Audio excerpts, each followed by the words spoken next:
মুক্তিযোদ্ধার সন্তান নাতিপুতিরা কেউ মেধাবী না, যত রাজাকারের বাচ্চারা নাতিপুতি হলো মেধাবী, তাই না? আমার সামনে যদি দুইটা অপশন থাকে যে দুইজনই সমান মেধাবী, একজন মুক্তিযুদ্ধের সন্তান একজন রাজাকারের সন্তান, আমি অবশ্যই মুক্তিযুদ্ধের সন্তানকে চাকরি দিতে চাই। অবশ্যই যদি মুক্তিযোদ্ধার সন্তান হয় তো সেই পাবে, সেখানে অবশ্যই মুক্তিযুদ্ধ অগ্রাধিকার পাবে, এটা তো দিতেই হবে।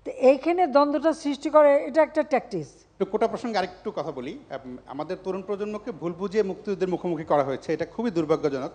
আরেকটা খুবই ভুল ধারণা তৈরি করা হয়েছে যে কোটা এবং মেধা, মনে হতে পারে যে যারা কোটায় চাকরি করে তাদের কোনো মেধা নেই, কিন্তু আবেদন করার ক্ষেত্রে কোটা লাগে না, প্রিলিমিনারিতে কোটা লাগে না, লিখিততে কোটা লাগে না, একদম শেষ মুহূর্তে গিয়ে কোটা অ্যাপ্লাই হয়, তখন আসলে মেধায় সবাই সমান। এখন আমার সামনে যদি দুইটা অপশন থাকে যে দুইজনই সমান মেধাবী, একজন মুক্তিযুদ্ধের সন্তান একজন রাজাকারের সন্তান, আমি অবশ্যই মুক্তিযুদ্ধের সন্তানকে চাকরি দিতে চাই। জি, সেটা একটা। ফলে মেধা এবং কোটা খুব সহজে মানুষকে বিভ্রান্ত করা যাচ্ছে যে সব মেধাবীরা চাকরি না নিয়ে কোটার চাকরি। আপনাকে খুবই ধন্যবাদ যে আপনারা গত 10-12 দিন ধরে আন্দোলন হচ্ছে, আপনারা অসীম ধৈর্যের সাথে আন্দোলন মোকাবেলা করছেন, এবং যারা আন্দোলন করছে আমি তারা সংক্ষুব্ধ, চাকরি না পেয়ে বঞ্চিত, তাদের ক্ষোভের সাথে আমার খুবই একমত। তাদেরকে পিছনে কি অন্য কেউ ইন্ধন জুগিয়ে ভুল বুঝিয়ে বিভ্রান্ত করে মুক্তিযুদ্ধের মুখোমুখি করার জন্য করছে কিনা, আপনার কাছে আবেদন থাকবে যে আপনারা যেই ধৈর্য দেখিয়ে যাচ্ছেন সেটা দেখিয়ে তাদের সাথে যদি কোনোভাবে তাদেরকে বুঝিয়ে শুনিয়ে, আগামী 7ই আগস্ট পর্যন্ত কিছু করার নেই, কারণ সেদিন আপিল বিভাগে শুনানি হবে, তারপর আপিল বিভাগের রায়ের পরে হয়তো নির্বাহী বিভাগ কী করবে না করবে, ততদিন অন্তত তারা যাতে বুঝতে পারে, সেটা আপনি যদি অনেক সংবেদনশীলতার সাথে যদি বিষয়টা বিবেচনা করেন তাহলে ভালো হয়। আপনাকে অনেক ধন্যবাদ।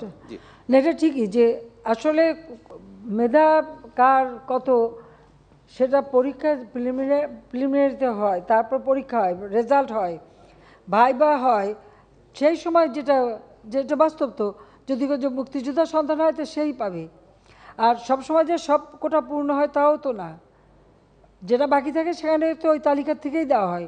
এর মধ্যে অনেক চাকরি কিন্তু ওই তালিকা থেকে দেওয়া হচ্ছে এটা, এবং সেটাও একটা নির্দেশ আমি দিয়েছিলাম, কাজে এটা কিন্তু আছে, কিন্তু সেখানে অবশ্যই মুক্তিযুদ্ধ অগ্রাধিকার পাবে, এটা তো দিতেই হবে। এখন এই যে মেধা আর কোটা নিয়ে, তো কোটা আর মেধা তো এক জিনিস না, তো এইখানে দ্বন্দ্বটা সৃষ্টি করে, এটা একটা ট্যাকটিক্স। তার মানে কি মুক্তিযোদ্ধার সন্তান নাতিপুতিরা কেউ মেধাবী না, যত রাজাকারের বাচ্চারা নাতিপুতি হলো মেধাবী, তাই না? কিন্তু এটা ভুলে গেলে চলবে না যে যাদেরকে মেধাবী না বলছে তাদের হাতে কিন্তু ওরা পরাজিত। যুদ্ধে কিন্তু মুক্তিযোদ্ধারাই জয়ী হয়েছিল, রাজাকাররা জয়ী হয় নাই, তারা পাকিস্তানিদের পদলেহন করেও পরাজিত হয়েছিল। এই কথাটা তো মনে রাখা উচিত যে তারা তো পরাজিত হয়েছিল, তো তাদের মেধাটা কোথায়? সেটা আমার প্রশ্ন।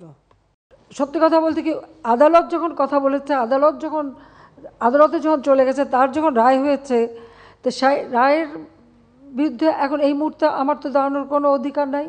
এটা তো আমার সংবিধানও বলে না, আমার পার্লামেন্টও বলে না, কার্যপ্রণালী বিধিও বলে না, কিছুই না।